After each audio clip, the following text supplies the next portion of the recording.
Obboleettiin fuula keessan dura dhaabattee jirtu kuni callaqaba annama gaa'ila qabudha. Haa ta'uuti callaqaba yeroon gaa'ila godhadhetti mucaa tokko garaatti baadhee nan da'e naaf hin milkoofne mucaan suni isa booddee ani immoo dhala waggaa tokkoof nan barbaada ture garuu yeroo isaatti malee Waaqayyo akka waan goone nan beeka keessi koo nagadda na dhiphata isa booddee lafa kana gaafan dhufu namni Waaqayyo namoota kallattii garaagaraatiin dhukkubaan haa ta'u waan garaagaraa keessa jirtan koottaa isiniifan kara dhadheen waamanii turani ani immoo yeroo sanatti mucaa argachuu nan barbaada ture abjuutti namni Waaqayyo dhufanii manatti naa kadhachaa turani mucaa na baachisuu turan abjuutti akkuma yeroo dhufutti namni Waaqayyo naaf kadhatanii waggaa har'aa dhuftee dhugaa baataa ilma baatta jedhaniitu natti dubbatanii akkuma namni Waaqayyo naan jedhe waggaa har'aa ilma baattee dhuftee dhugaa baata naan jedhanii kunoo har'a ilma baadhee fuula keessan dur dhaabadhee Waaqayyoon galateeffadhachaa jirti galateeffadhaa. Harka kee ol kaafadhu waggaan jedhu borga nama waan haaraa fuudhii kottu waan haaraa fuudhii kottu waan haaraa fuudhii kottu waan barbaadadhaaf dargaggoo kottu kallattii garaagararraa sagantaa gara hordofaa jirtan waan isin jalaa bade isinii deebiseera. Meesa Waaqayyo du'a keessa nama oolchu kana mee Waaqayyo kana naa galateeffadhaa mee.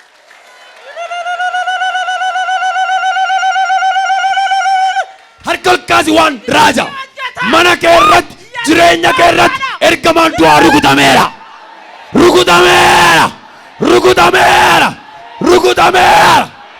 Marka ol kaasi ergaan sii qaba inni obboleettii koo du'a keessaa kaase ganamarraa maatii kee du'a keessaa kaaseera. Maaloo ameen maaloo ameen. Kalee ganama hoggaan kee ibidda nan qabsiifadha jedhu fayyaa qoraa wayii fudhadhee hoggaan galu ofumaan wallaala. Achiin lafannee ani odoo akka garaa kiyyaatti asuma na fidu achiin qabanii mana hakimii na geessan. Ofin beeku nama sin argu sunumaa nama nargu bishaan akkasitti dhugaa Waaqa jiraata bishaan burcuqqoodhaan akkanatti baannee mana hakimii deemne waggaa lafaan na dha'u sanatti naqu isa na obaasu. Ani ofin beeku sunumaa nama sin argu akkaatti gara qabanii bajaajii keessa na geessan. Gaafa na geessanii coggaarraan kee baatteeriyaa godhatee naan jedhanii marfee 3 na waraaran kiniini naa kennan homaa manattis gallaan natti furuu didee bakka dhanni kondumaaf na lalakkise ofin beeku gaafa isaan na galchanii raajii qabeessaa bira na geessaa maaloo na fayyaa hidhaan koo achitti hikkata gaafa harka na qabanii na fidanii achitti kootu naan jedhanii asirratti na baasanii afurri hamaan narraa iyyee.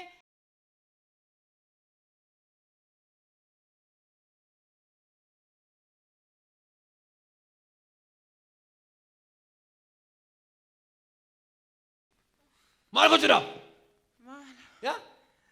Maal gochuudhaaf? Afura maalidhaati? Baay'eedha nuyi. Meeqa? Afura xonqolaa. Tokko. Afura jawwee. 2. Afura buddaa. 3. Baay'eedhaan itti ergamu. Amma keessaa baatamu hin baatu. Nu jaan argaa ishiitu hin jaalan. Hin baatamu hin baatamu. Yeroon kee dhumeera. Tokko. 2. Isa dhumaa.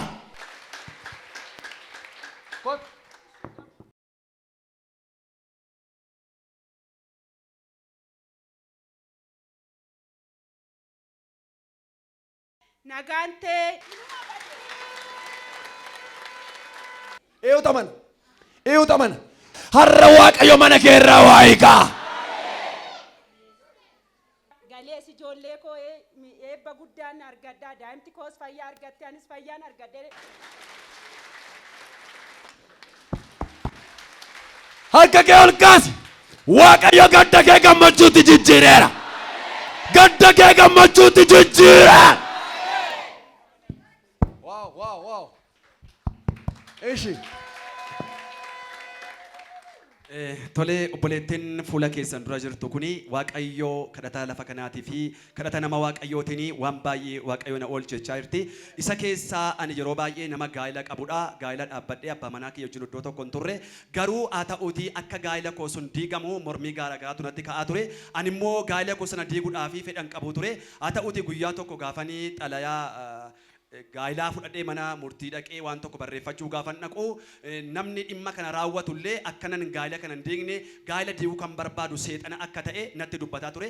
Anis immoo edaa gaa'ila kan diigu seexana akka ta'e bareeni anis immoo gaa'ila kana hin diigu jedheeni yeroo sanatti obboleessa koo wajjiniin lafa kana dhufe xalaa gaa'ila keessana qabadhee gaafan dhufu namni waaqayyoos gaa'illi kee hin diigamu waaqayyo gaa'ila kee hijaaradha natti dubbatanii akkuma namni waaqayyo natti dubbatan sana gaa'illi koo hanga har'atti hin diigameeni waaqayyo na gargaaree har'a ga'uu kiyyaa waaqayyo nan galateeffadha. Jirti saganaa waaqayyoon galateeffadhaayi. Lammaffaa irratti immoo dhuga ba'umsi koo gaa'ela dhaabbadhee otoo hin jiru ani dhala hin qabuun ture. Namni kun kan isinii galuu keessaa immoo gooftaa hin qabdu yeroo kana jettu jechuudha. Waaqayyoon namanne akkasumatti keessa ishiitti gooftaa fudhatte jechuudha. Kanaaf an dhala nan goradhaa dhala kan godhadhu nan beekadhee nan didee isa booddee waaqayyoo karaa nama waaqayyootiin akka gaa'illi koo hin diigamne akka jireenyi koo hin banne natti dubbataa ture. Har'a waaqayyoon na gargaaree kan doktoriin kan manni yaala dhalaan godhattu naan jedhe har'a dhalli garaatti naafee ji'a 3 guuteera waaqayyoon naa galateeffadhaa jirti. Inni sadaffaan immoo ani kanarraa gilaasii malee fuula keessan dura dhaabadhu gilaasiidhaani. Ay gilaasii malee maal hin taatu? Ala laaluu hin danda'u aduu keessa deemuu hin danda'u. Diqqaadhuma hin dandeessu. Ifa laaluu hin dandeessu. Ibsas laaluu hin danda'u. Ishi. Ay gilaasii malee deemuu hin danda'u ifa laaluu hin danda'u deemuu hin danda'u lafti naan mara isa booddee isa kanallee namni waaqayyoo naaf kadhatanii yeroo sana calqabe ay gilaasa sana ofirraan gatee har'a kunoo calli jedhee ija koo fayyaadhaan fuula keessan dura dhaabachaa jira waaqayyoon naa galateeffadhaa jirti galateeffadhaa fi Buletiin kun immoo arma kiyyatu na dhukkuba ture torbee lamaa fi arma kiyya kana qabachuu miti carqii dhuballee keewwachuu hin danda'u ture na guba na dhukkuba akka maleetti na nyaata ture waan hin godhu wallaalee baay'ee mana kimis deemera mana kimis homaa naaf gochuu hin dandeenye as dhufee namni waaqayyoo naaf kadhatanii dhukkuban torbee lama guutummaa ittiin rakkachaa ture yeroodhuma namni waaqayyoo naa kadhatan na keessaa citee har'a kunoo fayyeen fuula keessa dura dhaabadhee waaqayyoon galateeffadhaa isa kana godhu waaqayyoon naa galateeffadhaa jirti galateeffadhaa fi waaqayyoon. Ciao sittin deebiin. Obboleessi kiyya kun immoo dhuga ba'umsa lama qaba. Dhuga ba'umsi tokko kan mucaasaa tokko immoo kan saati jechuudha. Mucaa koo qaama isaa guutummaatti shif jedhee yaa'a ture. Mana kimii geessinee marfee kennaafii turre. Marfeenis homaa gochuuf hin dandeenye. As finnee namni waaqayyoo kadhatanii fi yeroo isaan kadhatan sun wanti qaama mucaa kiyyaa irratti shif jedhee yeroo isaa calqabee hin badee jechaa jira. Lammaffaan immoo ana ukkulaalitii koo kanarratti wanta akka dhiitoo dhiita'ee na dhukkubaa ture gadin jedhu ol hin jedhu hojjechuu hin danda'u. Hafuurallee akka garaa kootti baafachuu hin danda'u. Namni waaqayyoo naa kadhatanii deebitee dhuftee Dhuga Baataa dhiitoo kana si keessa bakseera naan jedhani operaasyoonii tokko malee waaqayyo na fayyiseera waaqayyo na galateeffadhaa jira. Ciao. Mee reebaa walitti gooftaadhaaf galata. Obboleessi kun immoo gooftaa hin qabu ture. Yeroo sana keessa yeroon gooftaan qabu ture sana keessatti baay'ee rakkadhaa ture mormii garaagaraatu natti baay'ata haa ta'u nama waaqayyoo kana abjuudhaan argee ture otoon gara gooftaa hin dhufiini. Osoo namaniin. Ejee osoo namaniin.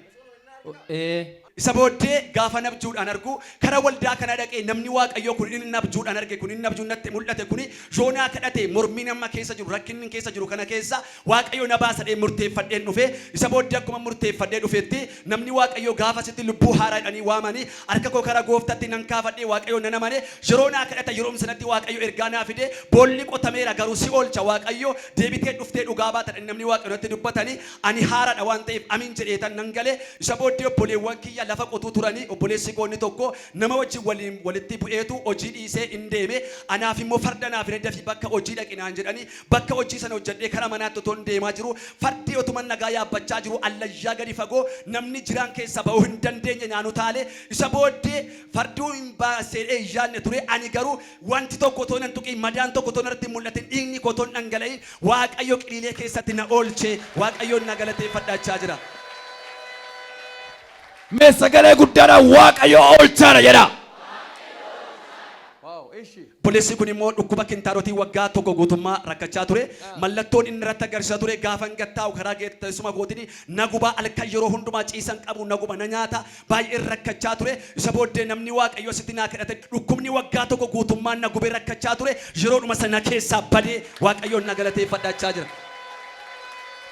Jechuudha armeen kiyya kuni kan isaan dhugaa ba'anii waa'ee ijoollee isaanii dhugaa ba'u mucaan tokko manatti hafee mucaa tokko qabatanii dhufanii haa ta'uutii dhuga baatiin isaanii mucaa kana kan sin agartan rifeensi mataasaa kanatti margee akka har'aa kanan turre mataasaa guutummaan hin mul'atu ture calqaba akka waan kurmammuu wayitti sammuusaa yookiin mataasaa irratti bahee ture isa booddee guutummaa qaama isaa kana hundumaa wal qabatee hin madaa'ee foolii qaba ture baay'ee ajaa'aa ture as yeroon dhufe namni waaqayyoo kadhatanii madaan sammuusaa irra ture yeroo sana sanaa calqabee hin goggogee foolii ajaa kan fidaa tures irraa hin badee har'a kun rifeensa haaraa qabateetu fuula keessan dura jira.